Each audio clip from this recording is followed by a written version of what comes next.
नाट्य पुरस्कार समारोह के अंतिम सत्र में आप सभी लोगों का स्वागत करते हैं, अभिनंदन करते हैं।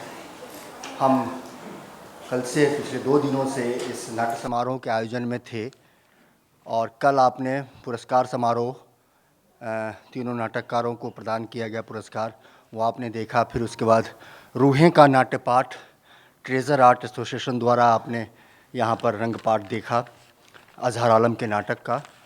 और अभी 4 बजे से आपने प्रेग्नेंट फादर विभा रानी के नाटक का रंग पाठ देखा। अभी इसके बाद जो है वो नाटक शत्रु का नाटकीय पाठ है जिसके नाटककार हैं अशोक लाल। उसके सुनील रावत के निर्देशन में सक्षम आर्ट ग्रुप इसका नाटकीय पाठ कर रहा है। उससे पहले आपको बता दें कि जो नाटक शत्रु है इसका प्रकाशन हो चुका है और इसके विमोचन के लिए हम आग्रह करना चाहेंगे कि इस किताब का, इस पुस्तक का विमोचन होना है इस अवसर पर। ये एक हमारे लिए अच्छी बात है। तो मैं आग्रह करना चाहूँगा माननीय अशोक वाजपेयी सर का कि वो मंच पे आएँ, श्री रंजीत कपूर सर वो भी आएँ, और माननीय प्रताप सहगल सर, अपूर्वानंद सर, आपसे अनुरोध है कि आप मंच पे आएँ और इस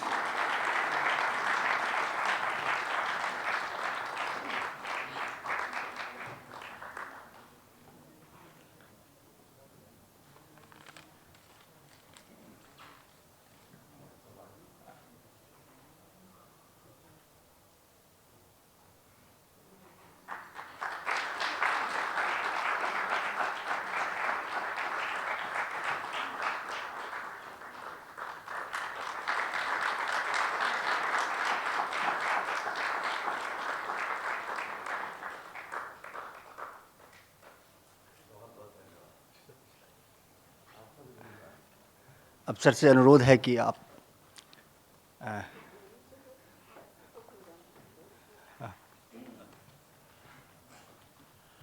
मित्रों, अब इस समारोह का ये समापन सत्र है जिसमें आप शत्रु का नाट्य पाठ सुनेंगे, देखेंगे, जो कि सक्षम आर्ट नाम के दिल्ली के रंग समूह ने तैयार किया है। बहुत थोड़े से 2007 में उनकी स्थापना हुई और बहुत थोड़े समय में उन्होंने अपने को सामाजिक और राजनीतिक मुद्दों पर लोकप्रिय भी नाटक करने की प्रसिद्धि प्राप्त कर ली है। और ये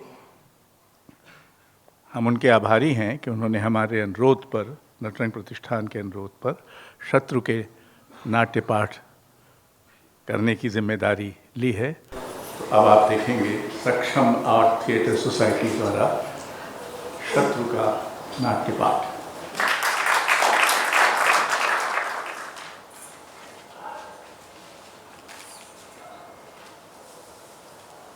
आने वाले कल का कल है, बीते हुए कल का भी कल है।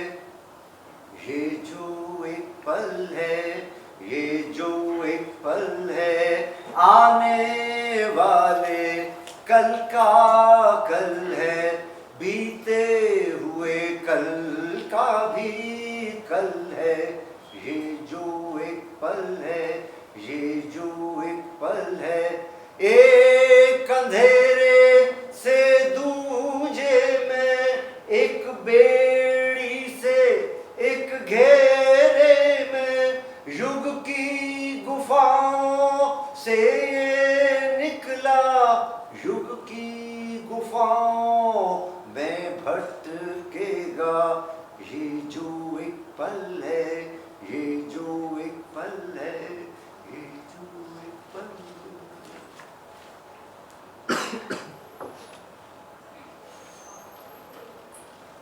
मैं बिंबिसार हूं, मगध नरेश। जीवन भर व्याप्त रहा एक क्लेश। कमी थी तो बस उत्तराधिकारी, वर्तमान को भविष्य से जोड़ने की। कालांतर में यह कमी पूरी भी हुई, किंतु न समय रुका न कर्म के प्रभाव। अतीत की कोख में पलता रहा एक अंतर शत्रु, एक आभाव। मैं चेलना, कहने को तो हूं मगध की पटरानी, किंतु यथार्थ में क्या हूं? माध्यम ही। क्या मैं ही अनादि से अनंत तक कुंठाओं का बोझ उठाऊंगी अंत तक? कोख मेरी, श्रम मेरा, पालन मेरा, फिर भी क्या बन पाता है मुझसे रचित जीवन मेरा? मैं हूँ वासवी, रानी भी दासी भी। यदि हुई है पीड़ा अनुभव दूजे की, उसको अपने कर्मों की पीड़ाओं भांति अपनाना है, अपने कंधों से बोझ हटाना। यही मैंने जाना। यह स्त्री का जीवन स्रोत है आशा का, आवाहन भविष्य का, प्रकाश जिज्ञासा का। कुनीत की पत्नी मैं बाजरा, शत्रु को मिटाऊंगी या शत्रुता। अतीत जब विकृत हो सांप की केचुली सा, भविष्य को बना पाऊंगी सहज क्या। मैं देवदत्त, गौतम मेरा गुरु, मेरा अपना शाक्य बंधु। वो चाहता तो सत्ता परिवार में ही रखता, हमारा धर्म संघ ही शासकों का मार्गदर्शक बनता। किंतु नहीं, राजा हो या जन साधारण, सबको बराबर मानने का उसका ये विश्वास। क्या धर्म के प्रभुत्व को अंततः समाप्त कर देगा उसका यह प्रयास? और काल के यथा सागर में भी तटहीन रहेगी मेरी प्यास।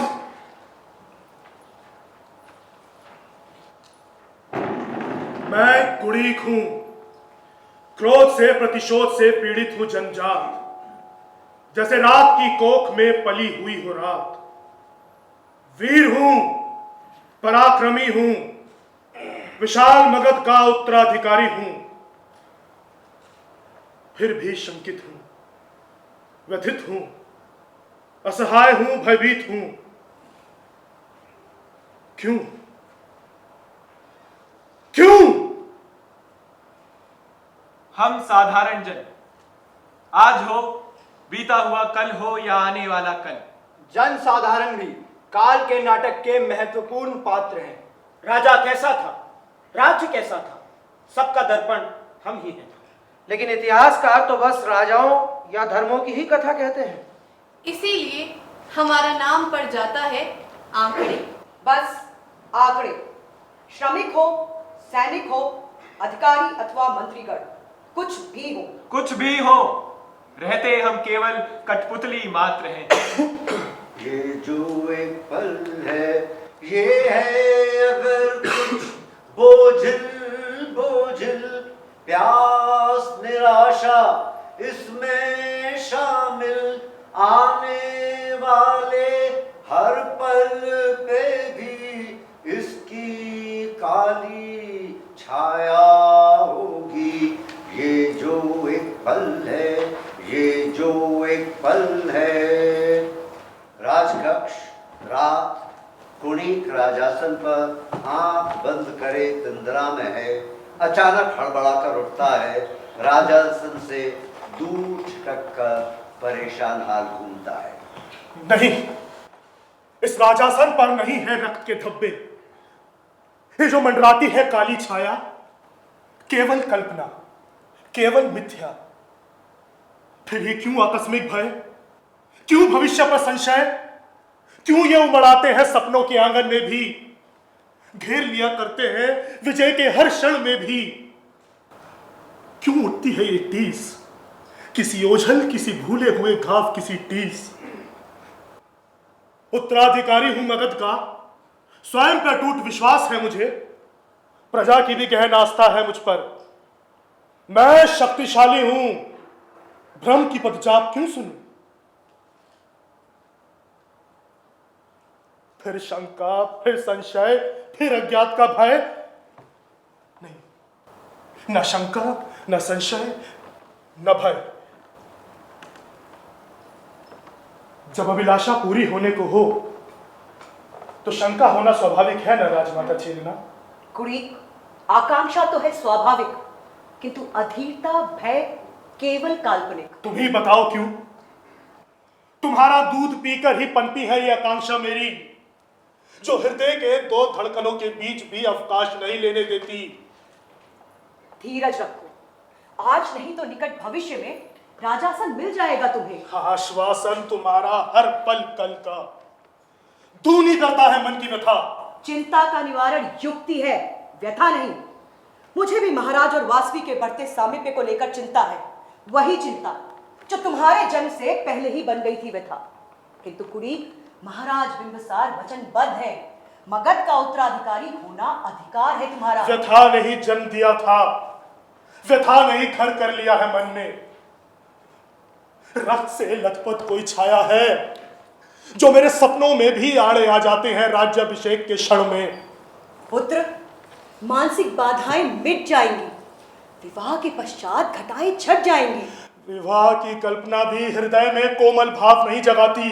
मगध के अधीन है वो, निर्भय होकर कौशल जाओ, राजकुमारी बाजीरा का मन जीतो। लगता है महाराज इधर ही आ रहे हैं। देखो, महाराज के सामने कहीं फिर से अपना विवेक मत खो बैठना। तुम तो गौतम के शाक्य बंधु हो, क्या तुम्हारा मार्गदर्शन भी असमर्थ है रोकने में कुड़ी की लालसाओं के वेग को? क्षमा करें महाराज, किंतु राज्य के प्रभुत्व और राजासन की गरिमा का गौतम तो है एक शत्रु सा। और अगर आज यदि आयुष्मान कुणिक स्वयं महाराज बिंबिसार की छवि में पराक्रमी, आकांक्षाओं का धनी है, तो मेरे मार्गदर्शन के कारण ही है। तो फिर कहीं ऐसा तो नहीं है कि भिक्षुक देवदत्त की छत्र छाया बढ़ा रही है उसकी उद्दंडता, उसकी अधीरता? महाराज कुणिक युवा है और अधीरता यौवन का पर्यायवाची है। चिर विजय अभिलाषी, दायित्व पूरा करने की क्षमता दी है मेरे दर्शन ने उसे, कर्णधार के रूप में मगध के कर्णधार के रूप में भिक्षुक देवदत्त के लिए किंचित एक ही बन गए हैं धार्मिक मार्गदर्शन और राजनीतिक षड्यंत्र। महाराज अभिधान, देवदत्त धर्म कटु सच से अपमानित हो जाए यदि, तो फिर उस धर्म का अर्थ ही नहीं था कभी। अभिधान महाराज, मैं तुम्हें आज्ञा है देवदत्त। महाराज बिंबिसार, आशीर्वाद दीजिए कुड़ी को, कौशल जा रहा है बाजीरा को मिलने। आशीर्वाद?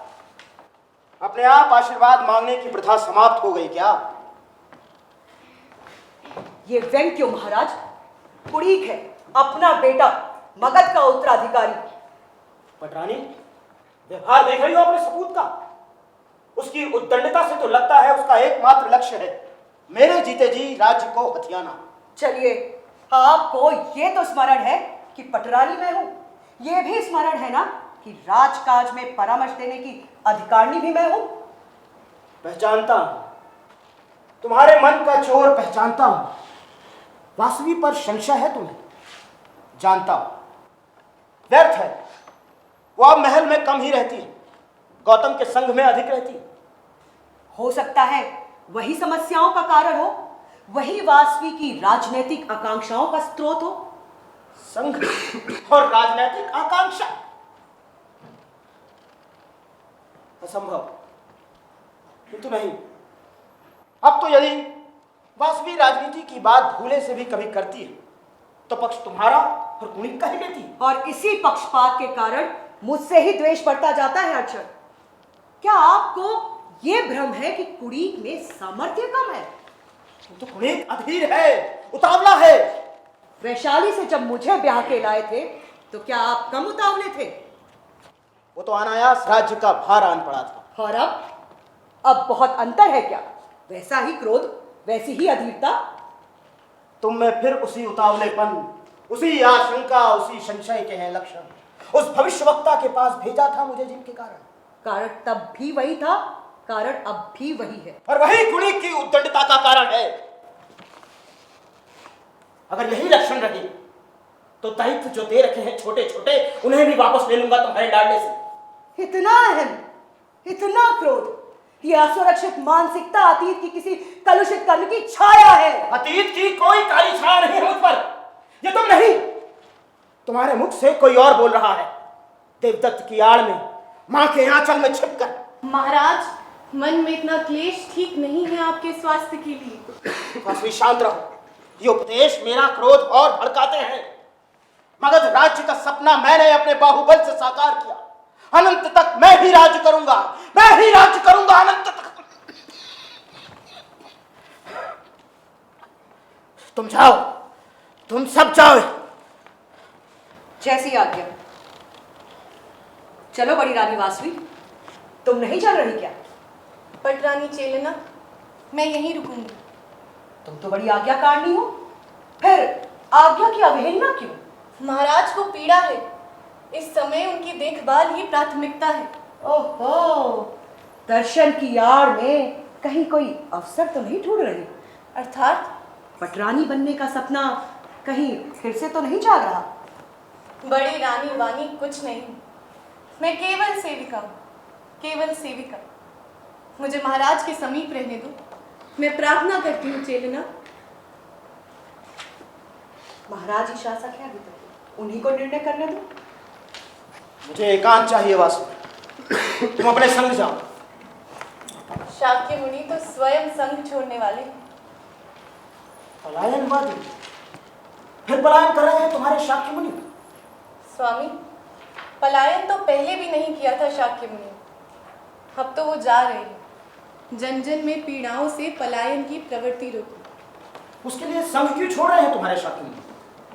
संग संकीर्ण समुदाय का, केंद्र न बन जाए सत्ता का। धर्म है जन जन के लिए, जन जन नहीं धर्म के लिए। क्या? जरा फिर से कहना।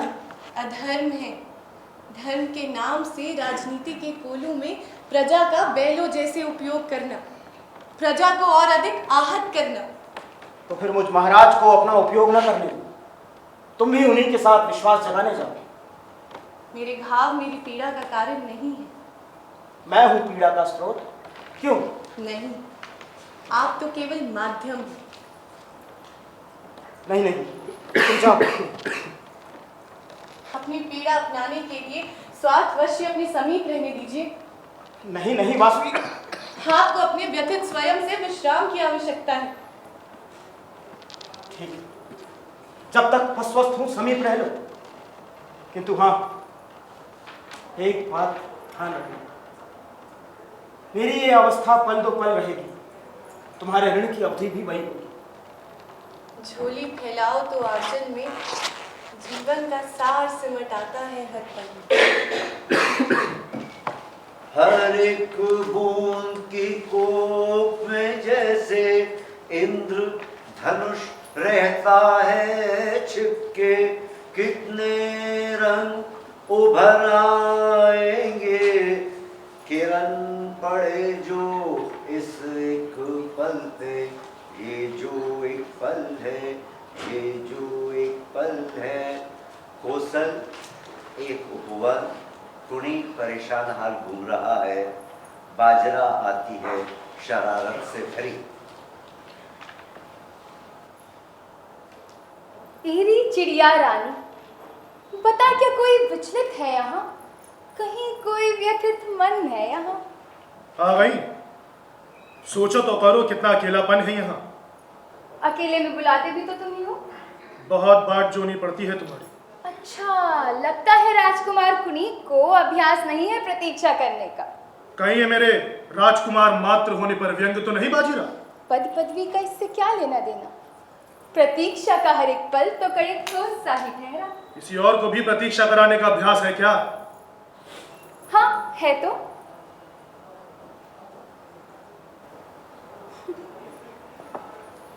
देखो ना, बगिया की एक एक कली, एक एक पत्ती, और वो सुनहरी तितली, सभी तो करते थे प्रतीक्षा मेरी। व्याकुल था अगर मन तो इन्हीं से बतिया लेते 2 क्षण।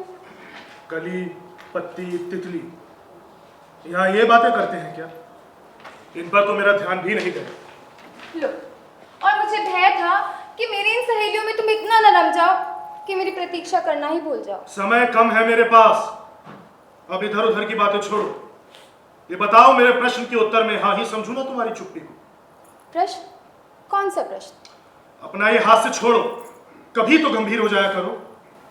मैं तो प्रकृति से गंभीर हूँ, चाहो तो स्वयं प्रकृति से पूछ लो। वो देखो, वो जो चिड़िया उड़ी है ना खुद से, उड़ान लो तो उत्तर उसके पंखों में है। तनिक आँख उठाकर देखो तो मेरा उत्तर मेरी आंखों में है। यदि कोई रसिक कोमल क्षणों को भी रौद्र रूप में देखे तो श्रृंगार रस भी हो जाता है हास्य रस जैसे। अब तो उत्तर में ही गया ना? केवल स्पष्ट सहमति पाने का अभ्यस्त हूं, समय का उपयोग करता हूं, व्यस्त हूं। एक बात और सदा ध्यान में रखना ही, प्रतीक्षा का नहीं, केवल विजयी होने का अभ्यास है मुझे। सुनो तो, प्रेम के पल समय का सदुपयोग और विजय के लिए उतावलापन एक रोग है। अवेदान, मेरा उत्तर तो सदा से हाँ है। तो कहना चाहिए ना। इतनी भाषाओं में कहा है। तुम्हारा प्रेयसी रूप पहेली जैसा है। चलता हूं। संदेशा भेजते रहना। राजकाज से अवकाश कहाँ है बाजीरा? राजकाज? अभी तो केवल प्रेमी हो, मेरे सपनों के स्वच्छंद राजकुमार। चिंता मत करो, बहुत शीघ्र विश्व का सबसे बड़ा राजा बनूंगा मैं। बुरा मान गए? मेरे सपनों की घेरा तो विश्व से भी विशाल है। अनुभव करो तो उस पर अब भी तुम्हारा ही राज है। देवदत्त का कक्ष। महाराज बिंबिसार, दम की जिस अग्नि में जलकर तुमने मुझे अपमानित किया है, वही अग्नि तुम्हें भी झुलसा कर रख देगी। कुनीक मेरा शिष्य है, मैं उसकी मानसिकता पर आधिपत्य कर लूं, उसके युद्ध में उसका वैचारिक सेनापति बनकर अनंत काल में तुम पर ही नहीं, बिंबिसार पर ही नहीं, गौतम पर भी विजय पाऊंगा। गुरुदेव, गुरुदेव। कुनीक, व्यथित लगता है।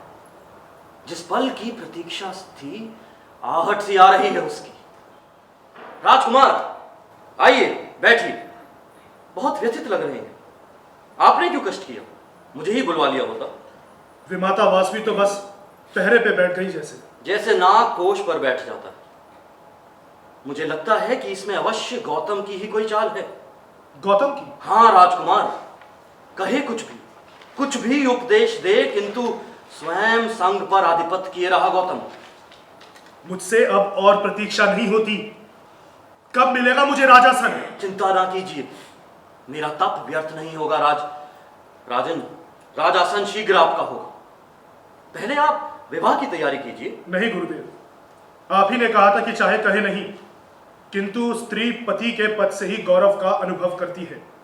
इसीलिए मैंने बाजीरा से कहा। गुरुदेव, गुरुदेव, बिना आज्ञा आने का तेरा साहस कैसे हुआ? गुरुदेव देवदत्त, एक ऐसा समाचार है मेरे पास कि आप सुनेंगे तो आप में भी साहस का संचार हो जाएगा और आप राजकुमार से भी। चंद्र, देखता नहीं मैं राजकुमार से गंभीर वार्ता कर रहा हूँ। और राजकुमार अर्थात महाराज, अर्थात ये मूर्ख कौन है? ये मूर्ख भी मेरा शिष्य है राजकुमार। मूर्ख हूँ इसीलिए शिष्य हूँ।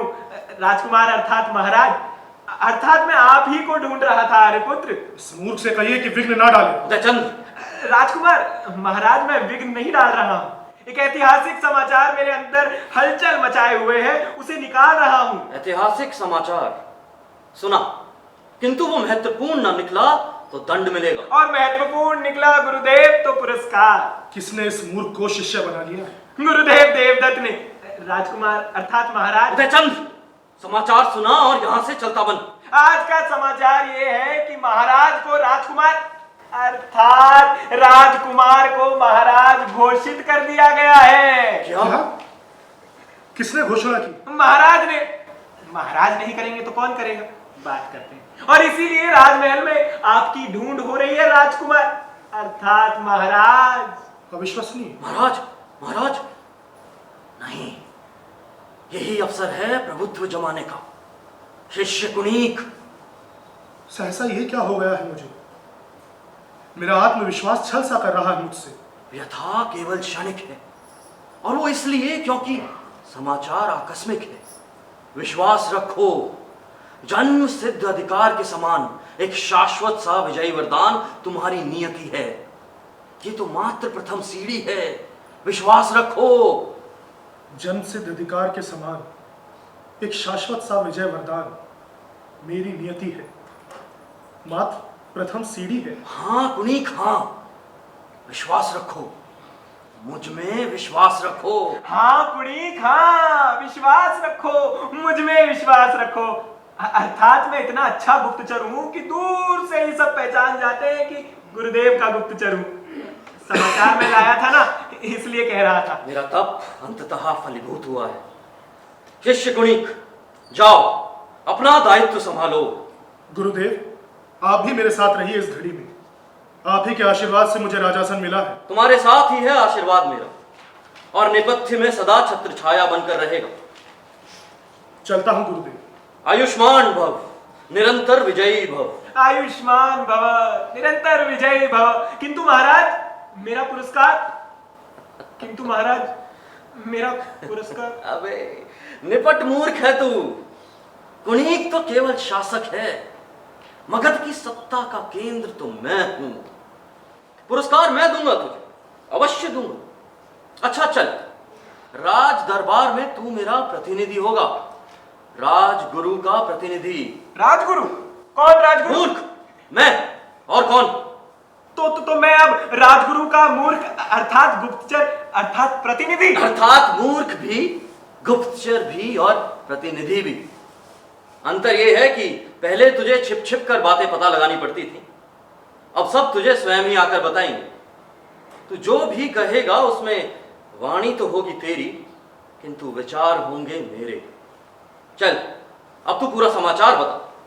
अपनी यात्रा प्रारंभ करने से पहले गौतम महाराज बिंबिसार से मिलने गए। बिंबिसार इन दिनों बहुत हताश रहे, अस्वस्थ रहे, निराश रहे। इस पर कुणीक का व्यवहार भी कुरेदता रहा उन्हें। जब गौतम वहां पहुंचा तो वो दुर्बल पड़ गए, फूट फूट कर रोने लगे। गौतम के मुख से भी वाणी ऐसे फूटी कि सांप भी मर गया और लाठी भी नहीं टूटी। बोला, कुणीक की योग्यता का प्रमाण या फिर उसकी उद्दंडता का परिणाम मिलेगा तब जब उस पर शासन का भार पड़ेगा। और तुम बिंबिसार, पुत्र से नहीं स्वयं से द्वंद्व करो, चमकाओ अपनी ही नियति के दर्पण को। जैसे ही गौतम को विदा किया, महाराज ने निर्णय लिया, स्वयं शासन से त्याग लेंगे और राज्य भार कुणीक को सौंप देंगे। जब मैंने कहा था उनसे तब नहीं माने। गुरुदेव, एक संशय है, कहीं ऐसा ना हो कि कुणीक और राजमाता तो हमारी युक्ति मान जाए, किंतु गौतम के उपदेश प्रजा के मन में कोई संशय डाल दे। गौतम के उपदेश? कैसे शिष्य हो तुम मेरे? लगता है तुम स्वयं गौतम के उपदेशों से प्रभावित होते जा रहे हो। स्मरण रहे कि मैं जो कहता हूं वही धर्म वाक्य है। मेरी धमनी में भी तो शाक्य रक्त है। देख लेना, गौतम के अवशेष अंततः केवल जनसाधारण में मिलेंगे। शासक और धर्माधिकारी उसे कभी नहीं अपनाएंगे। देख लेना। गौतम के उपदेश। आगे तो सुनिए। अब काशी में रहेंगे वासवी और बिंबिसार। काशी में अर्थात कौशल में, वासवी के मायके में। कहीं दोनों वहां जाकर कोई षड्यंत्र ना करें। चलो, कोई चिंता नहीं। पहला चरण ऐसा है तो मार्ग स्वयं खुलेगा, सब शुभ ही होगा। गौतम की शिक्षा से बिंबिसार की जो गति बनेगी, उससे जनार्दन की मति सुधरेगी। अरे जीवक, तुम कब आए गुप्तचर जैसे? आर्य देवदत्त, लगता है आप भयभीत हो गए। नहीं जीवक, अब मुझे क्या चिंता, कोई भय नहीं, विश्वास है पूरा। इतना विश्वास है कुणीक पर कि वो पिता को तिलांजलि देकर शाक्य मुनि से आपका युद्ध लड़ेगा। युद्ध? और मैं? केवल गौतम ही अहिंसावादी है क्या? और जहां तक प्रश्न है कुणीक का, भाग्य चक्र के चलते वह स्वयं जन्मजात अपने पिता का शत्रु है। कुणिक और जन्मजात शत्रु पिता का? यदि गौतम से सत्य स्वीकारना सीख लिया हो तो स्वयं बिंबिसार से पूछ लो। तुम राजवैद्य हो जीवक, मांसपिंडियों का ध्यान रखो। शासन की चिंता और धर्म की व्याख्या मुझ पर छोड़ो। कुणिक और जन्मजात शत्रु पिता का? अस्त्रों जैसे धार समय की स्वार्थ से जब होती है पैनी, बन जाती है घायल जैसी नियति आने वाले पल की।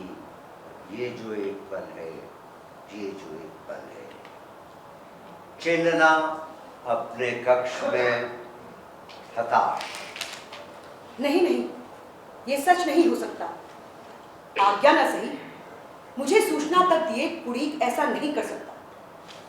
सुना है वो मेरे मायके को अधीन करने की योजना बना रहा है। ये तो विश्वासघात है मेरे ममत्व के साथ। लगता है मेरी कोई आवश्यकता नहीं बची, ना ही कुणिक को, ना ही राज परिषद को। मैं राजकुमार कुणिक की मां तो थी, लगता है महाराज कुणिक की कुछ भी नहीं। मां का बेटे को आंचल में बांधे रखने का स्वार्थ भी सत्ता की संकीर्णता जैसा ही होता है क्या? क्या महाराज बिंबिसार की मनस्थिति यही रही होगी? राजकक्ष, दरबार, कुणिक, उदयचंद और सभ्यजन। महाराज कुणिक की जय हो, महाराज कुणिक की जय हो। महामत्तजन, यह सच है कि महाराज बिंबिसार पराक्रमी थे पहले, किंतु अंत में उनमें शिथिलता के संकेत मिलते थे। मगध के वैभव की सीमाएं जड़ हो गई थीं, भाग्य रेखाएं संकुचित होने लगी थीं। गुरुदेव कहते हैं, एक जन्मसिद्ध अधिकार के समान एक शाश्वत सा विजय वरदान मेरे भाग्य में लिखा है।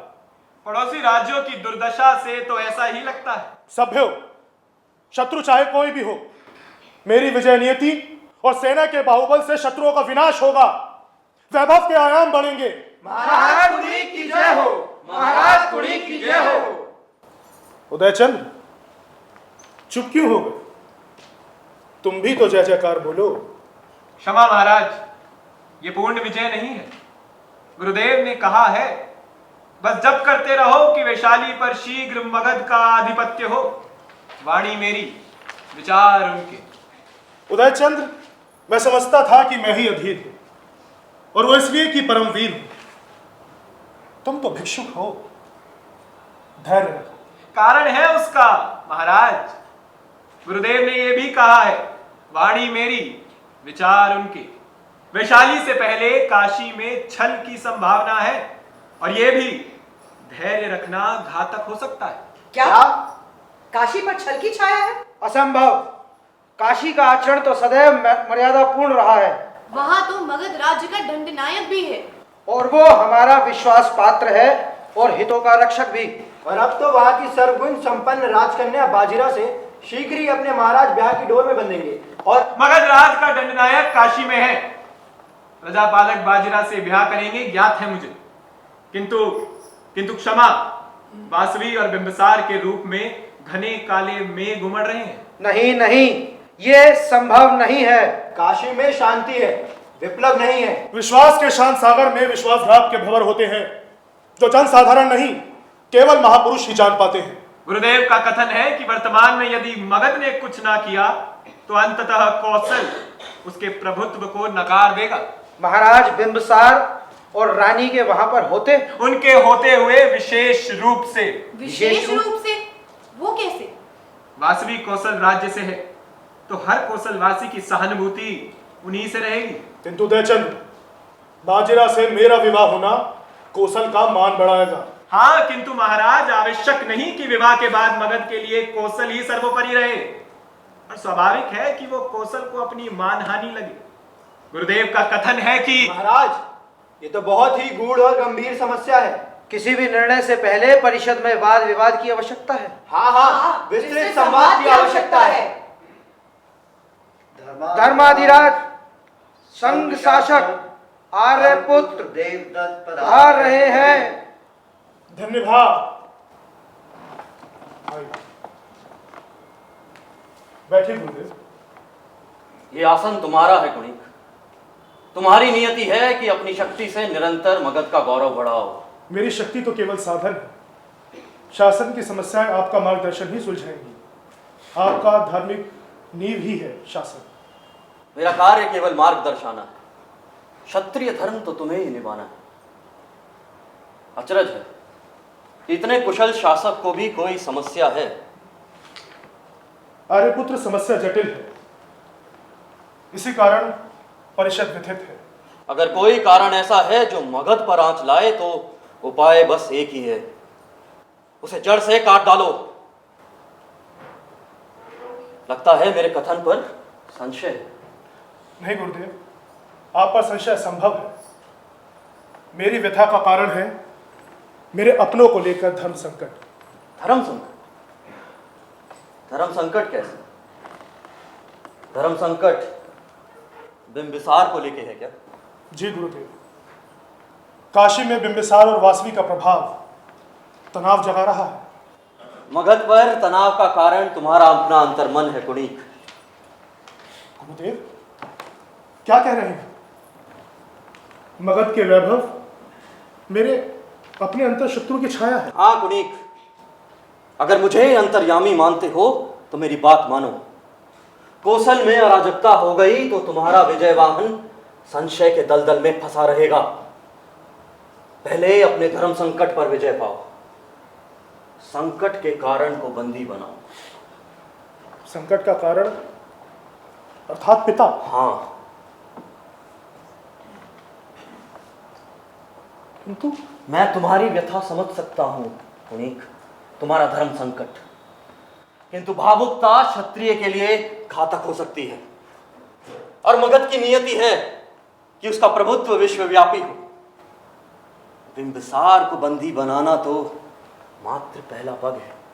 ये तो बड़ा अनर्थ हो जाएगा। राजा ही नहीं, पूरे मगध को इसका फल मिलेगा। ये समाधान तो समस्या से भी विकट है। गहन धर्म संकट है। गुरुदेव, इस शंका की घड़ी में शाक्य मुनि से परामर्श क्यों ना कर लें? गौतम, जिसने परिवार छोड़ा, शाक्य राज्य छोड़ा, विपदा पड़ी तो भिक्षुकों से, संघ से मुंह मोड़ा, स्वयं अपने आप को ही नहीं वरन पूरे शासन को। गौतम ने अपने उपदेशों से जन जन को जर्जर किया है। बिंबिसार और वासवी की गति से प्रत्यक्ष है फल उसके। आपसे एकांत में परामर्श कर। तुम निश्चिंत रहो कुणिक, समय आने पर मैं तुम्हें तुम्हारी नियति से अवगत करवाऊंगा, पर यह समय है राज्य धर्म पूरा करने का। जी गुरु। सभ्यो, मैं धर्म नीति का पुजारी हूं, शत्रुओं का विनाशकारी हूं, इसलिए मगध के हितैषियों आज्ञा सुनो।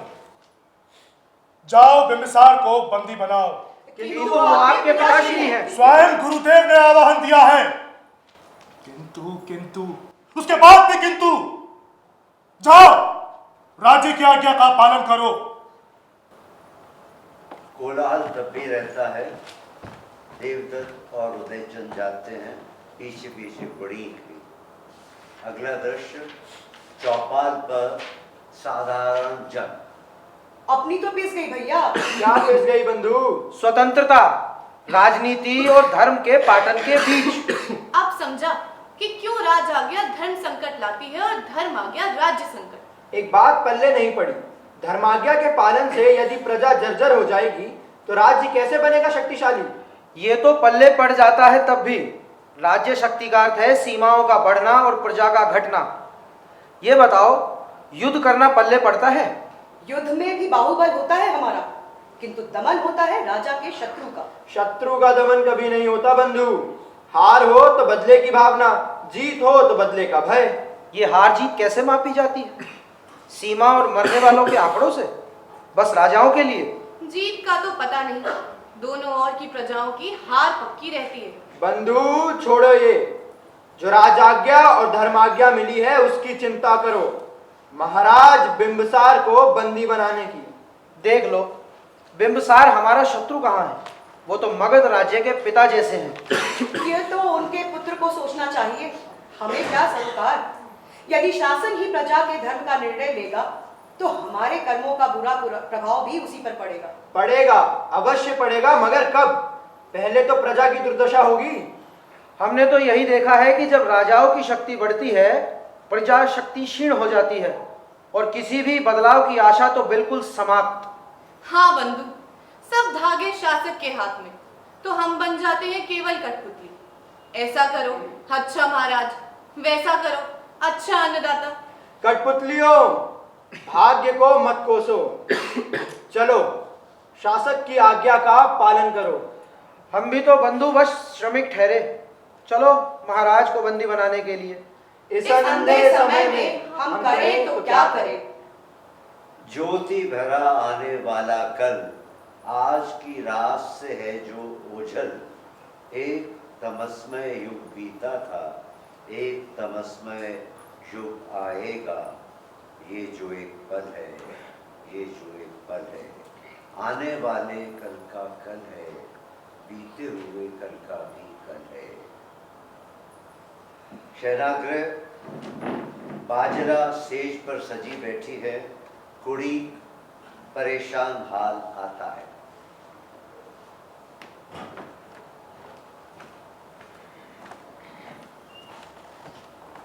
स्वागत नरेश, अभिनंदन।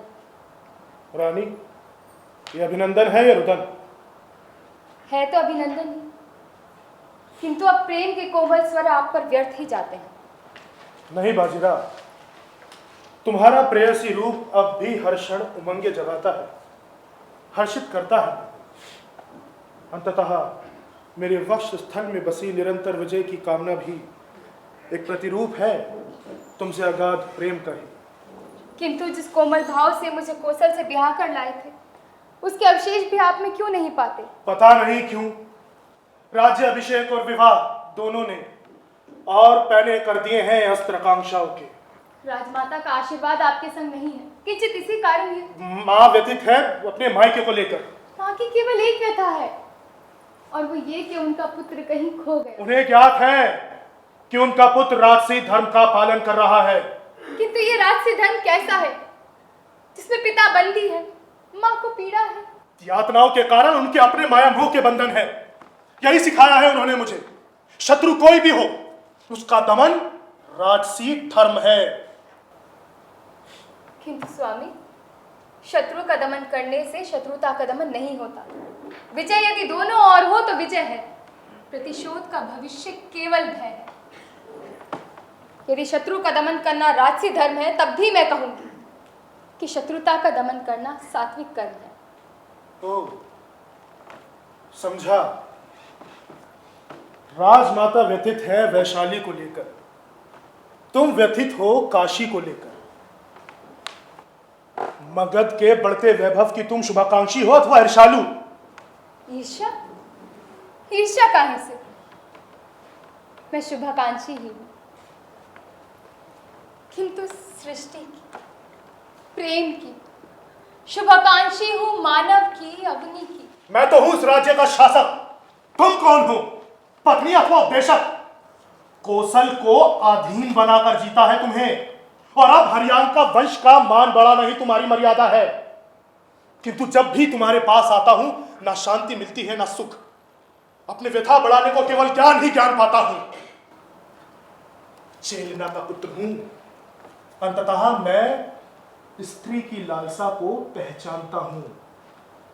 मैं जानता हूं जब मेरा प्रभुत्व और बढ़ेगा तुम्हें स्वयं पत्नी का दर्द समझ में आ जाएगा।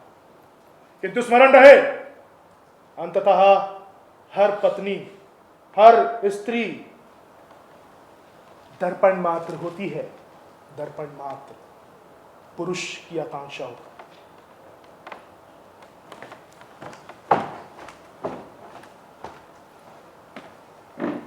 कहते हैं दर्पण को देखने से साक्षात्कार होता है स्वयं से, किंतु दर्पण देखने के लिए भी आवश्यकता होती है प्रकाश की। सामने मुखड़ा हो दर्पण के, फिर भी बिंब दिखाई ना दे।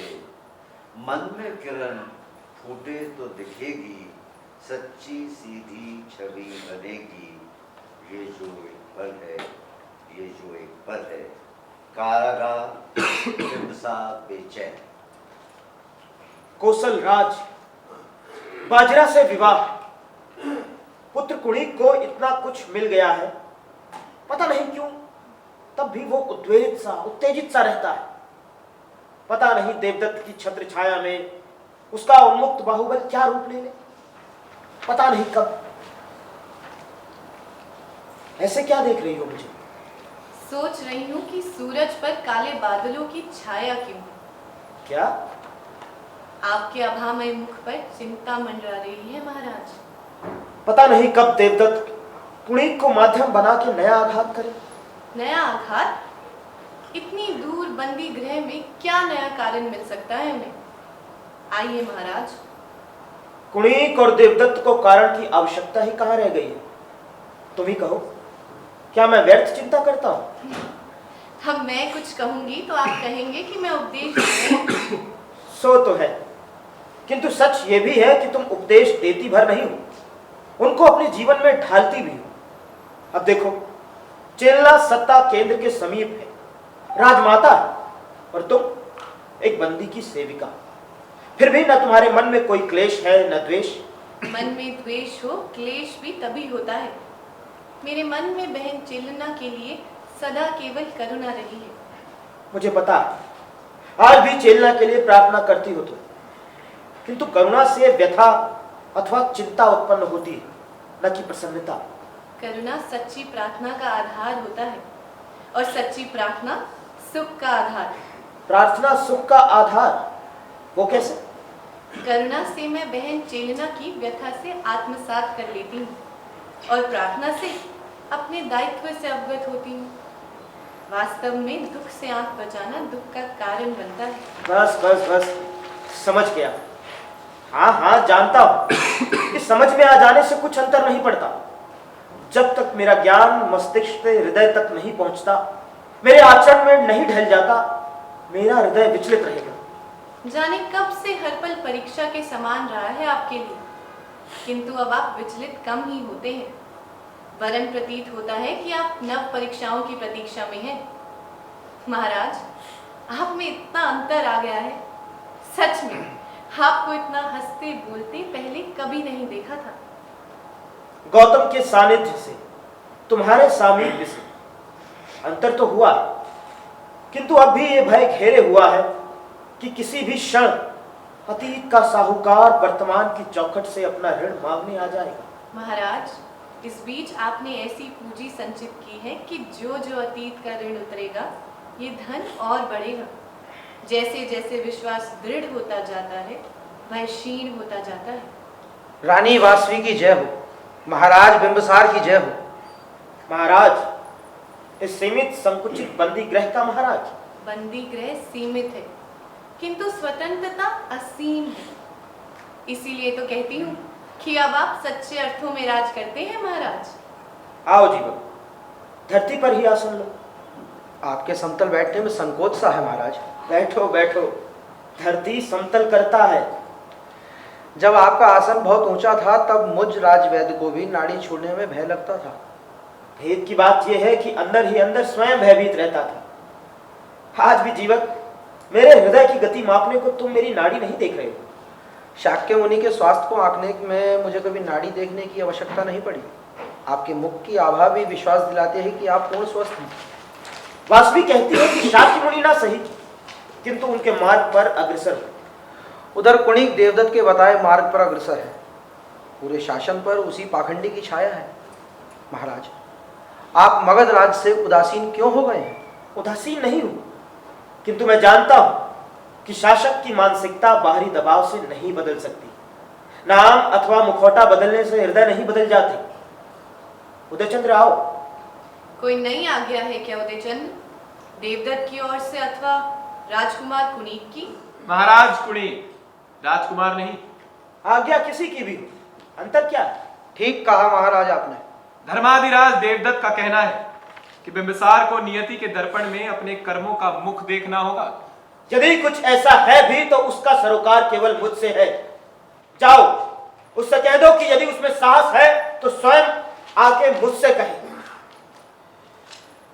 देवदत्त ने कहा था कि यदि गौतम से सत्य स्वीकारना सीख लिया हो तो स्वयं बिंबिसार से पूछ लो। आज्ञा क्या है उदयचंद्र? रानी वासवी अथवा कोई सेवक अब आप तक भोजन नहीं पहुंचाएगा, ना ही आपके जीवन के अंत तक राजवेद जीवक पास आएगा। क्या? उन्हें मेरे जीवन का केंद्र, मेरे जीवन का लक्ष्य छीनने का क्या अधिकार है? देवदत्त ने जो कहा है, बिंबिसार को नियति के दर्पण में अपने कर्मों का मुख देखना होगा, वो लांछन नहीं, सत्य है। किंतु देवदत्त को किसने अधिकार दिया है दंडनायक बनने का? चाहे वो स्वयं भ्रमित हो, किंतु मेरे लिए अनजाने में उसने अतीत के अंधकार में एक आशा की किरण जगा दी है। वासवी, तुम कह रही थी ना कि मैं परीक्षा की प्रतीक्षा में हूं। किंचित परीक्षा का क्षण आ गया, अंतिम परीक्षा का। जाओ उदयचंद्र, देवदत्त से धन्यवाद कहना, उससे कहना कि मेरा देहावसान अंत नहीं है, मेरे लिए तो अब हर दंड पुरस्कार जैसा है। किंतु महाराज, देवदत्त अधर्मी है, हत्यारा है। जीवक, ये सच है कि हर हत्या अंततः अमानवीय है, जघन्य अपराध है, आधर्मिक है, और हत्या को वध का धार्मिक नाम देना भ्रम है। किंतु भ्रमित आंखें नहीं देख पाएंगी यह सच। देवदत्त को ज्ञात नहीं है कि वो मेरी नहीं, अपनी हत्या कर रहा है। न ग्लानि न कटुता, ये चमत्कार है, चमत्कार। गुरुदेव देवदत्त, सच्चा पुरस्कार तो मुझे आज मिला है। तुम्हारी चौखट से दूर नया मार्ग खुला है। महाराज, महाराज, मैं अब आपकी ही शरण में रहकर पश्चाताप करना चाहता हूं, तब करना चाहता हूं। उदयचंद्र, नहीं, तुम अपना दायित्व निभाओ, मेरी नहीं। स्वयं अपने अंदर के बुद्ध की शरण में जाओ। महाराज, अब चिंता ना करो वासवी, बंदीगृह की थाली में मंद समीर के जो पकवान है वे स्वच्छ हैं, स्वादिष्ट हैं, पौष्टिक हैं, शक्तिमान हैं। वैसे भी तुम्हारा ध्येय मेरे अंतर्मन को शक्ति देना था। स्वामी, मेरी यात्रा समाप्त होती है, अब मेरे लिए क्या आज्ञा है? सुख दुख विरह मिलन एक निरंतर यात्रा है जीवन। आज बिछड़े तो कल मिलेंगे नया देह आवरण पहने। ढांढस रखो, यात्रा समाप्त नहीं हुई, वरन उसे एक नई दिशा मिली है। वासवी, बिछोह के समय में भी सदा की भांति मुस्कान को ही अपने अधरों पर खेलने दो।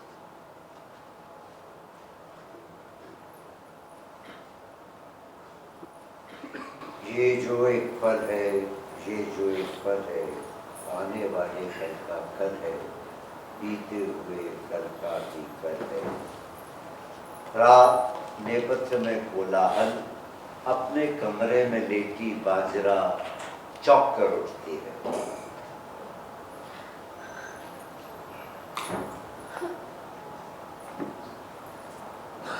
क्या ये सपना था? हाँ, सपना ही था, किंतु यथार्थ के धरातल जैसा कटीला। कोई आभूषणों से श्रृंगार कर रहा था शवों का। विजय गीत वीर रस नहीं, विभत्स रस की अनुभूति लिए था। और ये कोलाहल, यह तो सपना नहीं है, इसका स्रोत तो निकट है, यही कहीं है। जय जयकार करो, विजय मिली है, अब वैशाली मगध राज्य में ही है। तुम्हारे मुख पर फिर वही भय, प्रलय आ गई हो जैसे। मैंने विजय गीत तो सुना, किंतु हाहाकार में लिपटा हुआ। कैसा हाहाकार? कहाँ है हाहाकार? अब तो हर ओर बस गगनचुंबी जय जयकार है। वो हाहाकार ही था, प्रजा का हाहाकार। और हाहाकार भी इतना भीषण मानो आशा का हर एक पुल तहस नहस हो गया हो, जैसे भय का भंवर हो और आशंका की नाव। जैसे वर्तमान से भविष्य तक सुरक्षा का बहाव हो। राज्य की सुरक्षा भविष्य को संजोना प्रजा का नहीं, शासक का दायित्व है। किंतु यह संभव है कि वर्तमान शंकित हो और भविष्य उज्जवल। यह संभव है कि प्रजा में असुरक्षा का भाव हो और राज्य सुरक्षित। प्रजा प्रजा प्रजा वाहन है, प्रजा केवल वाहन है शासक की आकांक्षाओं का। वो दुखी है तो अपने भाग्य से। जन से निर्धारित होता है कौन शासक होगा, कौन शासित। यदि हर जीवन जन से निर्धारित है तो फिर विजयी होना अहम का कारण क्यों है? विजय राजनीति का ध्येय भी है, नियति भी। विजय, विजय किस पर किसकी? प्रजा की जर्जर देह पर, राजा के व्यक्तिगत वैभव की, हृदय के प्रांगण पर सुख और गौरव।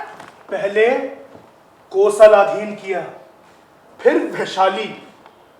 ये विजय प्रजा का गौरव बढ़ाएगी ही। गौरव नहीं नरेश, अभिमान बढ़ेगा, और वो भी एक विशेष समुदाय का। तुम्हारे मन में तो केवल चिरकालीन निराशा ही है। नहीं राजन, ये आप ही को लेकर चिंता है। मुझे लेकर चिंता? विजय नरेश पर दया करती हो? दया? ये दया नहीं, करुणा है। दया गर्व का नहीं, गौरव का प्रतीक है, और करुणा समान सम्मान का प्रतीक है। ओ, समान सम्मान, अच्छा समझा। एक युक्ति छुपी है तुम्हारे शब्दों के जाल में। वो ये कि कालांतर में कुड़ीक के समान ही वैभवशाली कहलाओ। चिंता ना करो, तुम्हारा ये सपना भी पूरा होगा। सपना? कौन सा सपना? उत्तराधिकारी की मां बनने का सपना। उत्तराधिकारी काहे का? प्रजा के हाहाकार का, अथवा राजा की कुंठाओं और विकार का? कैसी कुंठा, कैसा विकार? केवल यही सत्य है कि तुम्हारी कोख पर राज्यवंश का आधिपत्य है। राज्यवंश बढ़ाने का आधिपत्य, राज्यवंश बढ़ाने का दायित्व भी पटरानी की मर्यादा है। अर्धांगिनी का शरीर क्या है? धरती का अंश, जिस पर राज्यवंश की आकांक्षाएं आधिपत्य करें। कुड़ीक को, हरियाणा का वंश के गौरव को उसका दायित्व समझा रही हो। एक द्वेषी मर्यादाहीन पुत्र कभी दायित्वपूर्ण पिता नहीं बन सकता। बिंबिसार जो भोगता है सो अपने कर्मों का फल। तुम्हारी भूमिका क्या है? उनके दंड नायक की। पिता यदि भंवर में फंस जाता है तो पुत्र उन्हें बचाता है अथवा डुबो देता है। पत्नी होकर पति के अधिकारों को चुनौती दे रही हो। माँ यदि जानते बूझते कुंठाग्रस्त पीढ़ी जनती है तो ये माँ के नाम पर लांछन है। उत्तराधिकारी क्षत्रिय के पुरुषार्थ का प्रतीक है, कान पर विजय की पताका है। किंतु ध्वंस करना पुरुषार्थ नहीं है, दूसरों को पराजित करना विजय नहीं है। तुम्हारे पुरुषार्थ की परिभाषा भविष्य को विकृत करना है। शांत बाजीरा, ये गौतम के नपुंसकवादी उपदेश शासकों के लिए आत्महत्या का संदेश है। तुम कहो तो गौतम जैसे पत्नी को त्याग कर मैं भी यात्रा पर निकल जाऊं। मुझे त्याग करके आधिपत्य की लालसा त्याग पाओगे, आक्रामक प्रवृत्ति त्याग पाओगे, अहम की जो ये विकृत केचुली चढ़ा रखी है उसे उतार पाओगे कभी तुम? मैंने प्रण किया था कि तुम्हें पटरानी बनाकर तुम्ही से उत्तराधिकारी पाऊंगा। पराक्रमी नरेश हूं, अपने प्रण को अवश्य निभाऊंगा। तुम्हारे तन में हरियंक का वंश का बीजारोपण करूंगा। संदेश देती हूं केवल पति कुनीक को। पराक्रमी नरेश, यदि संभव हो तो तुम भी सुन लो। चाहे मिले ना मिले प्रसव का अनुभव, उत्तराधिकारी का सुख, पटरानी का वैभव। मैं कुंठाग्रस्त पीढ़ी की जननी नहीं बनूंगी। मां बनूंगी तो एक निर्विकार पीढ़ी की, एक कलंक विहीन विजय की।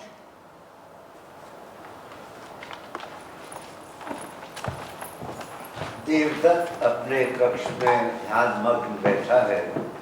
चेलना आती है। आहट से देवदत्त का ध्यान बढ़ता है। चेलना बहुत व्यथित और उन्माद की स्थिति में है। मेरे तप में ये कौन विघ्न डाल रहा है? ढोंगी। और तब? मुझे ढोंगी कहती हो राजमाता? क्षमा चाहती हूँ, कुछ कम ही कहा है। केवल ढोंगी ही नहीं, मगध राज के द्रोही हो तुम तो। तुमने धर्म की आड़ लेके छल किया है मगध राज से। गौतम से तुम्हारी स्पर्धा व्यक्तिगत थी, किंतु उस कारण राजवंश आहत हुआ, प्रजा आहत हुई। मैं चुप हूं क्योंकि आप राजमाता हैं। हाँ, मुझे ज्ञान है तुम्हारी शक्ति का। मैं जानती हूँ तुम्हारे कहने पर सेना बंदनी बना सकती है मुझे, मिटा सकती है मुझे। मैं तो पहले से ही वैभवशाली बंदनी। नहीं नहीं, तुम पर कोई लांछन नहीं। ये तो दंड है मेरी अपनी ईर्ष्या का, लालसा का, पति की कुंठा की भागीदारी बनके भ्रमित पीढ़ी जनने का। अब समझा इस क्रोध, इस विलाप का स्रोत वैशाली की दुर्दशा। किंतु आपका मायका तो अपनी नियति से स्वयं नष्ट हो रहा है। यदि वो अपनी नियति से नष्ट हो रहा है तो उस पर आक्रमण करना नपुंसकता है। कुणीक प्रकृति से आक्रमणवादी है, राज विस्तार की लालसा रखता है। फिर आपका रोष मुझ पर क्यों है? ये रोष मुझ पर क्यों है? तुम्हारा दोष तो नक्षत्रों पर अंकित हो गया है देवदत्त। अब से प्रजा को ईंधन बना देना, राजा को अपनी लालसा का शस्त्र बना देना, राज्य के पिता को ताड़ना देना धर्म के रूप में प्रचलित हो जाएगा। स्मरण शक्ति आपकी पटरानी लगता है पहले से कम हो गई है। वासवी की गति का समाचार का बोध है ना? वो तो आपका अपना ही प्रतिशोध है ना? वासवी को गति ऐसे मिली जैसे नवजीवन मिल गया हो, और मुझभागी को ऐसा जीवन मिला जैसे मृत्यु दंड पाया हो। आर्य पुत्र देवदत्त, आर्य मां, तुम यहां? हाँ राजमहल का प्रांगण छोड़कर? हाँ, और गहन अंधेरा ही मिला कालकोठरी तोड़कर। जाओ, राजमहल वापस जाओ। स्वास्थ्य तुम्हारा ठीक नहीं रहता है, ना ही मन पहले से निर्भीक। अब बस यही कामना करो कि पुत्र की काल पर भी विजय हो। जाओ, राजमहल वापस जाओ। वापस जा रही हूं, किंतु अतीत की गुफाओं में जिन प्रकाश स्रोतों में ग्रहण लगाया था, उन्हीं में से आशा की किरण ढूंढने। चलो पुत्र, तुम भी मेरे साथ चलो। चलो, अपने जीवन में छिपे अंधेरे ढूंढे, अपनी पराजय को विजय में बदलो। मेरे वापस जाने में किंचित आगे बढ़ना है, तो तुम्हारे आगे जाने में भटकना निश्चित है। यह समय मुझे निराश करने का नहीं है। मन पहले ही हताश है। हाँ, कुणीक पुत्र है आपका, किंतु शासक है। राजमाता, आपकी मर्यादा बस यहीं तक है। ठीक कहते हो।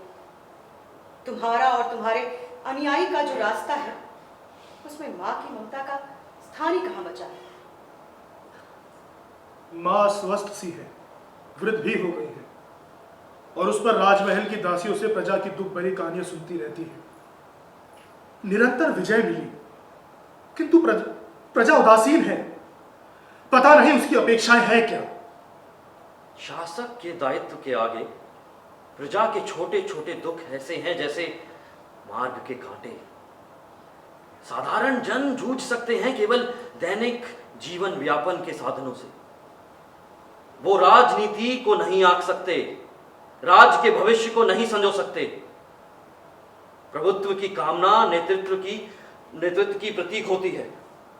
कुणीक, अपना मन दृढ़ रखो, परम विजयी की छवि काल पर अंकित करो। प्रजा में तो क्या, जब वर्तमान में पटरानी में भी वंश विस्तार और भविष्य उमंगे नहीं जगाता, तो पता नहीं काल में मेरा मूल्यांकन क्या होगा। मेरा मूल्यांकन भी तुम्हारे साथ जुड़ा है। निश्चिंत रहो, सब ठीक हो जाएगा।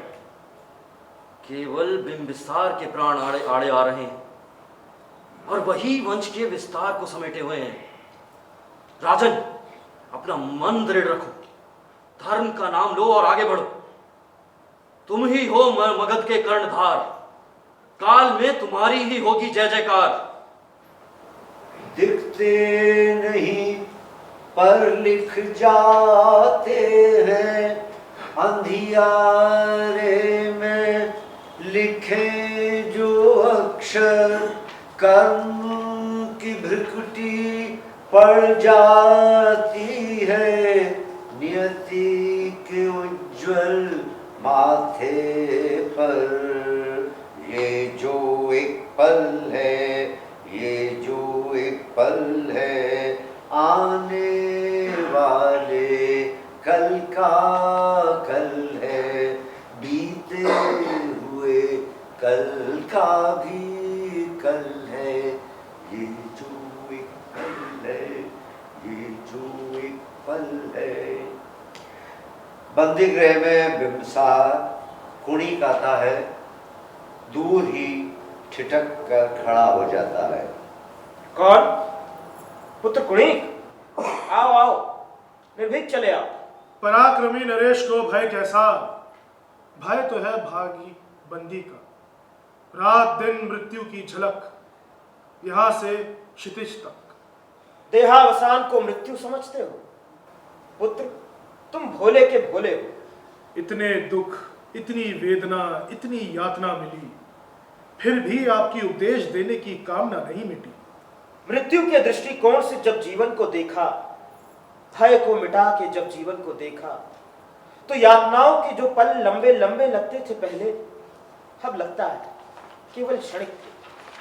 ये मृत्यु के दृष्टिकोण से जीवन को देखना आपके लिए उचित ही है। ऐसा मैं गतिशील यौवन का धनी, कामनाओं से ओतप्रोत जीवन का धनी हूं। हाँ, किंतु अधीरता के भी तो धनी हो। युवा हूं, स्वाभाविक है ये तो। यौवन का कामना से संयोग तो स्वाभाविक है, किंतु इतनी अधीरता और विवेक का संयोग अस्वाभाविक।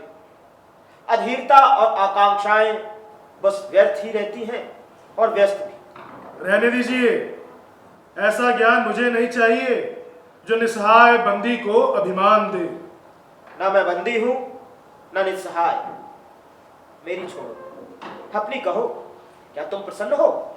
हाँ हाँ, प्रसन्न हूं, क्यों ना हो। शक्तिशाली हूं, वैभवशाली हूं। शासक के पास यदि ब्रह्मास्त्र भी हो तो स्वयं ब्रह्म नहीं बन जाता वो। ब्रह्म शक्ति का अर्थ है सृष्टि। दिव्य दृष्टि ध्वंसकारी नहीं होती। तुम में ध्वंसकारी और व्यथित होने का आभास है, कहीं ना कहीं कुछ विरोधाभास है। व्यथित हूं भी तो सृजन के लिए, सृष्टि के लिए। मेरे आड़े बस आपके प्राण हैं। प्राण लेना विजय का कारण बनेगा। मैंने भी अपने से यही छलावा किया था। मेरा अहम, मेरी लालसा और चेलना की ईर्ष्या, व्यथा ही स्रोत थी, व्यथा ही कोप थी, व्यथा ही नींव बनी तुम्हारे जीवन की। पुत्र, मैंने ही दी है ये व्यथा तुमको। भविष्यवक्ता ने चेतावनी दी थी, किंतु उसे मेरी अधीरता अनसुना कर गई। वर्षों पहले ये दृश्य। राजन, भविष्य आज के कर्मों का विषय मात्र है। इसी पथ का एक और गतिशील पड़ाव है। फिर ये आसक्ति, ये व्यथा क्यों? आसक्ति नहीं, राजस प्रकृति है ये। उत्तराधिकारी की कामना भविष्य की भूमिका है। भविष्यवाणी केवल भविष्य से नहीं जुड़ी है, वो वर्तमान से भी छल करती है। कर्म एक अंधा साधन है, यदि उसकी जड़ में व्यथित मन है। कर्म एक अंधा साधन है, यदि उसकी जड़ में व्यथित मन है।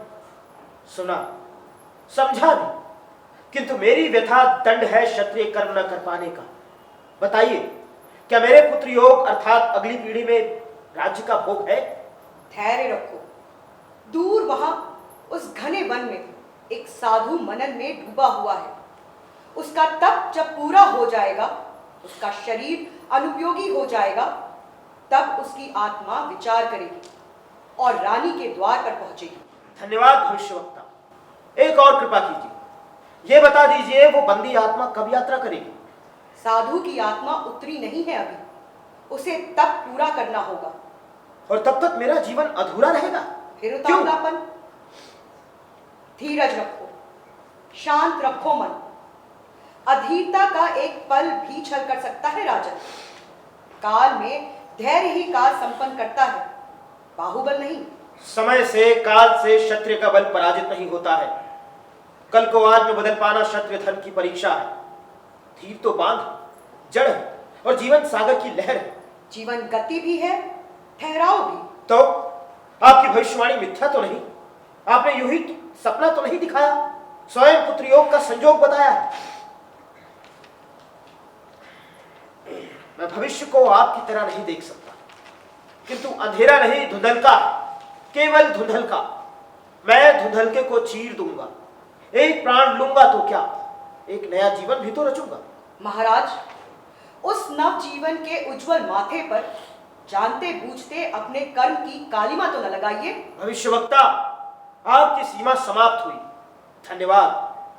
राज्य धर्म पालन करने के लिए मुझे न संवाद चाहिए न विवाद। सैनिकों, एक ओर वो शक्ति विहीन केवल एक जर्जर जान है और दूसरी ओर तुम्हारा शौर्य, तुम्हारा सैन्य मान है।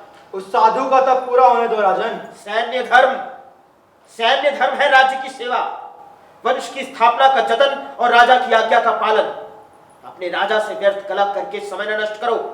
भविष्य की नींव संशय पे कैसे रखें? काले पन्ने पर काली लिखावट कैसे लिखें? साधु की बलि, रक्त की अल्पना, इस नींव पर भविष्य की कल्पना ही भय का संचार करती है। हाँ महाराज, इस पर हथियार उठाना स्वयं सैन्य धर्म पर वार होगा। अब समझा, ये गौतम के उपदेशों के प्रभाव है। सैनिकों, गौतम गुरु नहीं है मेरा, मगध राज्य का केवल भिक्षुक है, छोटा सा। विस्मय है कि भविष्य के कगार का मोर्चा कर मेरे अपने वीर सैनिक रक्त से मुंह मोड़ रहे हैं। अच्छा, यदि रक्त भी ना बहे, नहीं हथियार उठे, फिर तो आज्ञा का पालन करोगे? हाँ, राजा की आज्ञा का पालन करने को हम कटिबद्ध हैं। फिर अपने कर्तव्य को वचनबद्ध कानों से सुनो। जहां वो साधु बैठा हुआ है, वहीं कंदमूल जो भी उसका भोजन है, उसको साधु के हाथों में मत पड़ने दो। उसको अपना व्रत पूरा करने के लिए स्वतंत्र कर दो। क्षमादान, किंतु ये भी जीव हत्या है। रक्त विहीन सही, किंतु फिर भी ये होगी जीव हत्या ही। हत्या नहीं, वध करोगे तो आशीर्वाद कमाओगे, और वो साधु भी अपनी बलि चढ़ाएगा तो सीधा राजस्व का स्वर्ग पाएगा। किंतु राजन, फिर अपरोध, फिर अपना कर्म न करने की चेष्टा। जाओ, राजा की आज्ञा का पालन करो। स्मरण रखो कि तुम वचनबद्ध हो। और हाँ, ये निर्णय शासकीय है, गोपनीय है। बस हमारे बीच है ये भेद। जो भी शंका है अब मिटा दो। अब केवल विजय का समाचार लाओ। जाओ, अपना धर्म निभाओ। जाओ, राजा की आज्ञा का पालन करो। असहाय सभ्य और भविष्यवक्ता जाते हैं। कोरस की आवाज, बिंबसार और कुणी कारागार में वर्तमान में। अज्ञानी था मैं, अंधेरे और उजाले में क्या अंतर कर पाता। कारण और प्रभाव का अपवाद बनने चला था। सर के दोनों ओर तो आंख होती नहीं। समय घनघोर चक्रव्यूह है, उसमें से बचकर कहीं कभी निकल नहीं सकता कोई अभिमन्यु। अज्ञानी मानव स्वयं होता है अपना शत्रु। फिर तो आपको प्रसन्न होना चाहिए पिताश्री। मैं आपका शत्रु नहीं हूं। मैं वही कर रहा हूं जिसकी मुझसे अपेक्षा थी। अपेक्षा ये थी कि अपनी नियति के प्रकाश से मेरे कर्मों की काली छाया को अपने जीवन से हटा दो। आपके व्याख्यान बिल्कुल खोखले हैं। काले कर्मों की कालिक और बढ़ाते हैं। कुणिक, वर्तमान में निर्विकार होकर अपने अतीत को स्वीकार पाने से कर्मों की कालिक कम हो जाती है, नियति एक नई डगर पाती है। अपने को धिक्कारने से या ग्लानि से आप बच नहीं सकते अपनी नियति से। आत्मग्लानि अथवा दूसरों पर दोषारोपण, ये दो विपरीत तट हैं नदी के। इनके मध्य में प्रवाह होते हैं सुखी भविष्य के रास्ते। पुत्र कुणिक, वर्तमान अतीत के कलुषित कर्म तज सकता है, भविष्य की कोख से ही उज्जवल भविष्य उपज सकता है। भविष्य मुझ पर छोड़ दीजिए। आप अतीत के कर्मों से मुक्ति पाइए। मेरा भविष्य आपकी भांति बंदी नहीं है। गतिशील है मेरी सेना, रुकी नहीं है। अब तो धरती भी संकुचित लगने लगी है। मेरी नियति तो काल पर भी विजय की है। कुणिक का ही अनंत तक नाम होगा। हरियांग का वंश का इतिहास बिंबिसार का भी ऋणी नहीं रहेगा। मेरी नियति को कोई नहीं रोक सकता। बाजीरा का हट भी आपकी अंतिम छाया है। हाँ, बाजीरा का हट आप ही की अंतिम छाया है। हट? मधु बाजीरा का हट है क्या? निर्विकार विजय, कुंठा रहित नई पीढ़ी जन्मे का। निर्विकार विजय, कुंठा रहित नई पीढ़ी। अतीत से मेरा द्वंद्व स्वार्थ विहीन तप वासवी का संयोग से रूप लेता है भविष्य जर्नी का।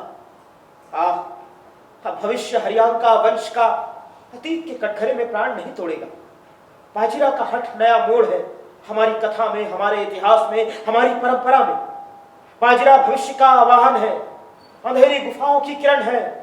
उफ, सांसों के बंदी गृह से छूट जाने का अनुभव, अनंत से असीम प्रकाश पाने का अनुभव। उफ, ये स्पर्श निरंतर जीवन पाने का, पड़ाव के बाद बोध यात्रा पर जाने का। ये प्रकाश नहीं है और गहन हुआ है अंधकार। गतिशील पथिक नहीं हो तुम बिंबिसार, वरन जड़ हो गए हो। गतिशील तो मैं हूं, नए रक्त का संचार हुआ है। अब तो केवल अनंत ही मेरी विजय की सीमा है। अरे अचानक मुझे ये क्या हुआ है? विजय के क्षण में ये अर्थात कैसा है? उफ, मेरी इंद्रियां, मेरी रक्त धमनियां, मेरी ये इंद्रियां, मेरी रक्त धमनियां, जिनमें उबलती रहती थी शक्ति की नदियां, अचानक कैसी हो गई है? जड़, विकृत। मैं जीवित हूं या मृत? और ये मेरे पिता, इनका मुख अब भी अलौकिक है।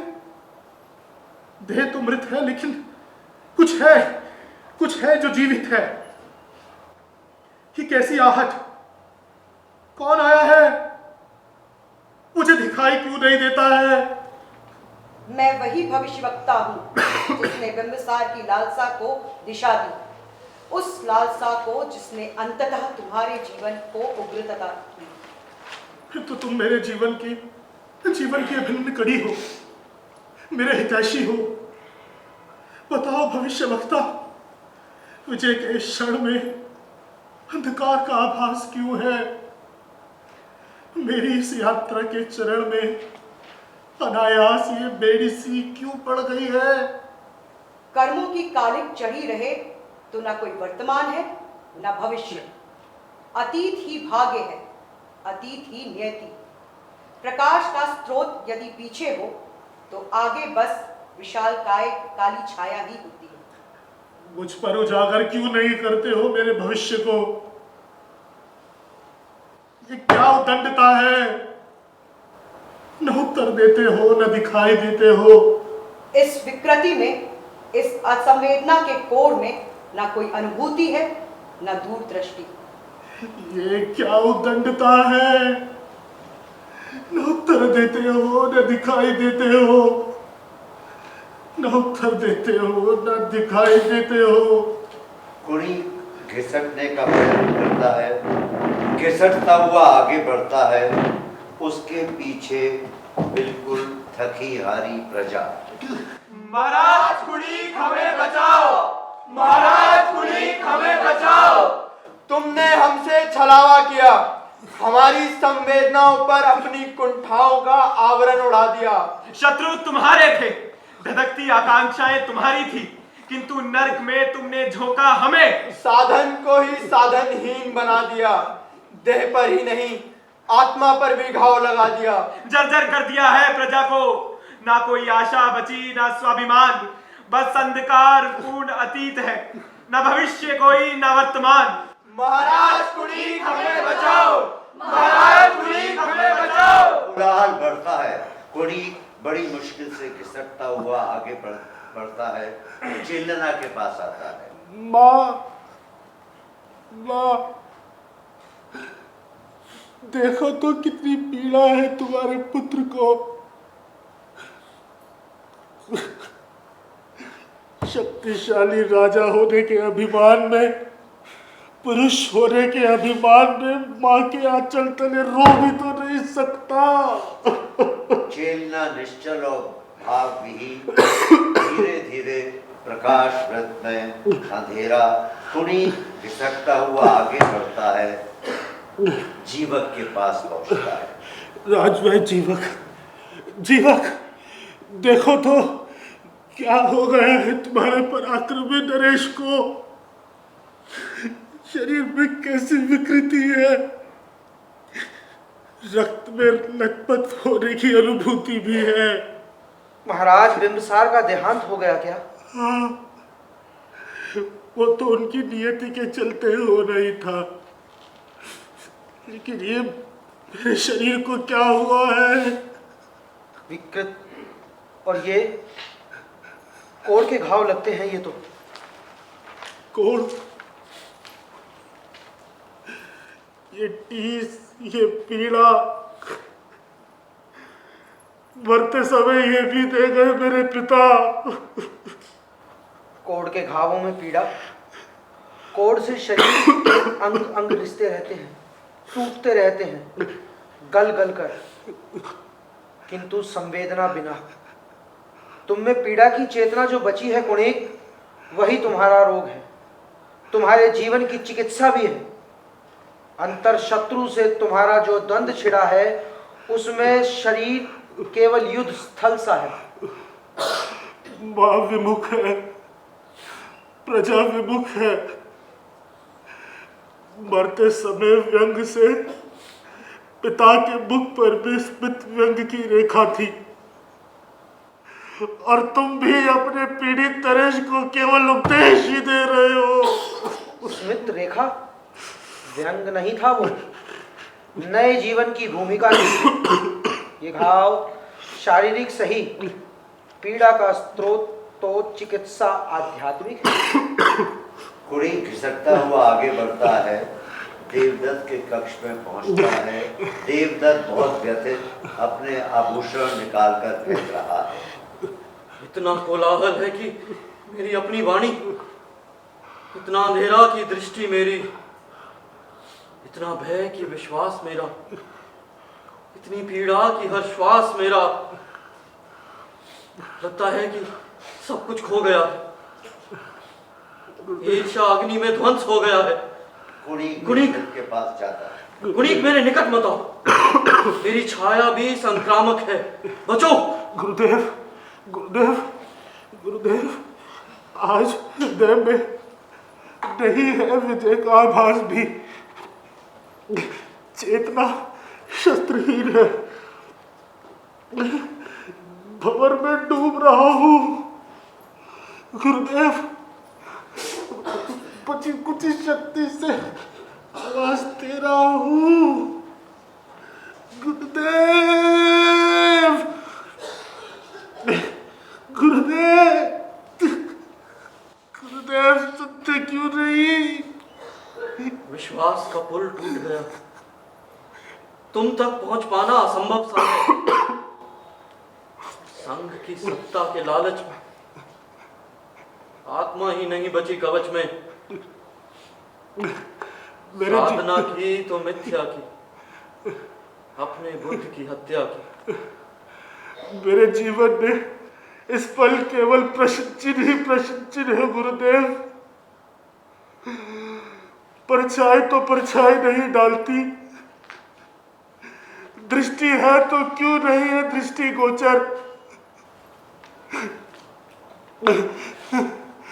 अगर ग्रहण है तो प्रकाश स्रोत भी होगा गुरुदेव। मुझसे मत पूछो, मेरे अपने कर्मों की छाया से ग्रहण पड़ गया है मेरे विश्वास में। किंतु आश्वासित रहो कुणिक, तुम इतिहास में आजाद शत्रु कहलाओगे। तुम्हारे लिए स्वयं स्वयं शाक्य मुनि ने निर्वाण को स्थगित किया है। मैं आजाद शत्रु कहलाऊंगा इतिहास में। प्रजा का शत्रु, पिता का हत्यारा। मैं आजाद शत्रु कहलाऊंगा, जिसके शत्रु का जन्म ही ना हुआ हो। क्या ऐसा बन पाऊंगा? क्या सब धम्मं शरणं गच्छामि, बुद्धं शरणं गच्छामि, धम्मं शरणं गच्छामि। चक्रव्यूह सा अंतर शत्रु, उसमें बंदी हर अभिमन्यु।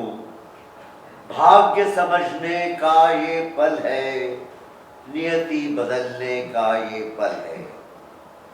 भाग्य समझने का ये पल है, नियति बदलने का ये पल है। ये जो एक पल है,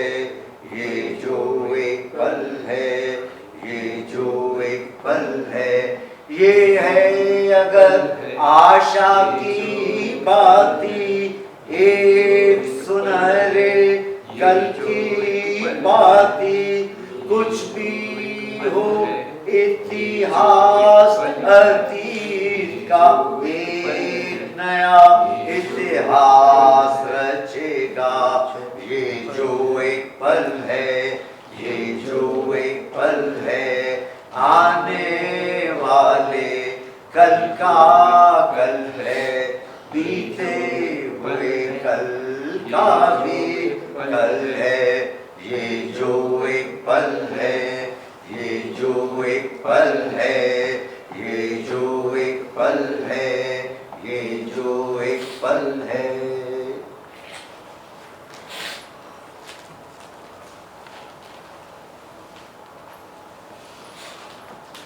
ये जो एक पल है, ये जो एक पल है,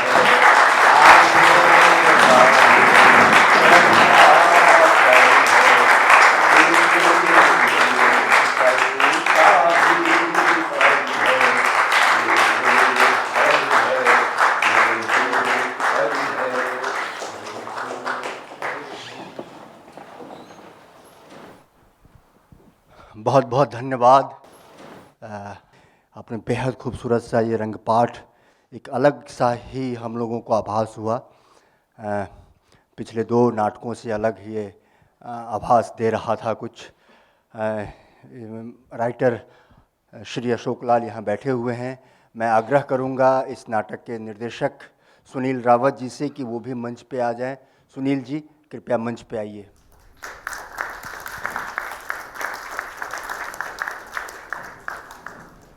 हम अंतिम सत्र में हैं इस कार्यक्रम के, और इसमें जैसे हम बातचीत करते हैं आपसे, सबसे पहले मैं अनुरोध करूंगा इस नाटक के लेखक श्री अशोक लाल जी से ही कि वो अपनी जो लेखन प्रक्रिया रही उस पर बात करें। उसके बाद इसके निर्देशक जो हैं सुनील रावत, वो अपनी प्रस्तुति प्रक्रिया पर बात करेंगे। मेरा ख्याल है प्रक्रिया के बारे में व्याख्यान देना कोई इतना समझदारी की बात नहीं होगी। मैंने बुद्ध की बौद्ध दंत कथा पढ़ी अजातशत्रु की, और उसमें मुझे जो कथा है वो तो कथा है, लेकिन उसके जो पीछे बहुत कुछ है।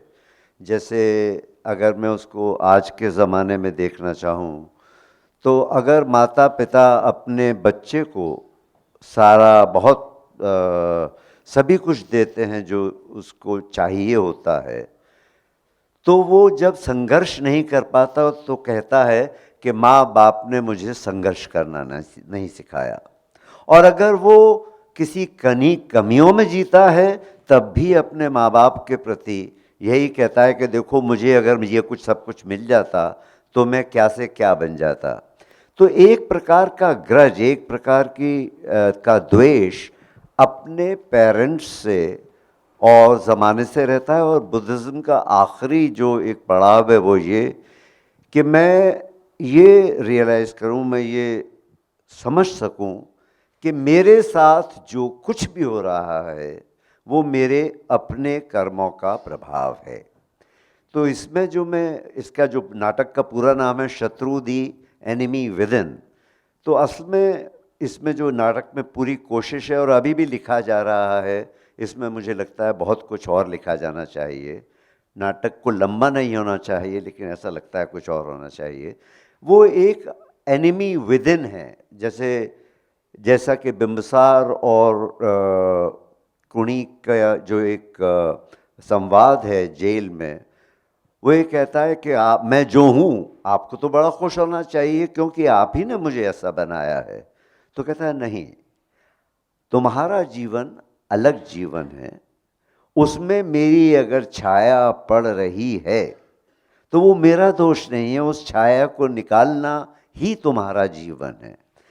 बालिग होना, बड़ा होना, मैं अपने सारे बचपन की जो कुंठाएं हैं, जो मेरे अंदर कुंठाएं हैं, उनसे अपने आप उबर पाना, दूसरे के ऊपर दोष ना बढ़ना, वही बुद्धिज्म है। तो यही बेसिकली मेरे दिमाग में था।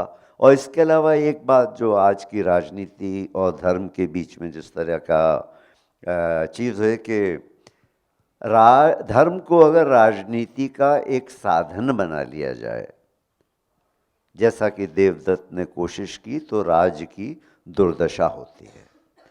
बस ये दो मेरा ख्याल है मेरे आधार स्तंभ हैं। शुक्रिया।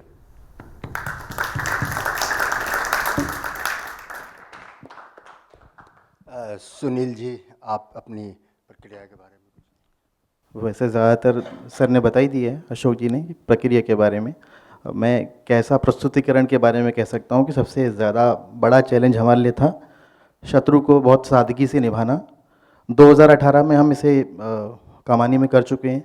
उस समय भी चैलेंज थे हमारे पास, लेकिन नाट्य पाठ के रूप में या ड्रामेटाइज बुक रीडिंग के रूप में, क्योंकि इससे पहले दोनों हुए थे तकरीबन वो प्ले ही थे, लेकिन हमारा कुछ सादा था, जैसी डिमांड थी हमने वैसा रख दिया।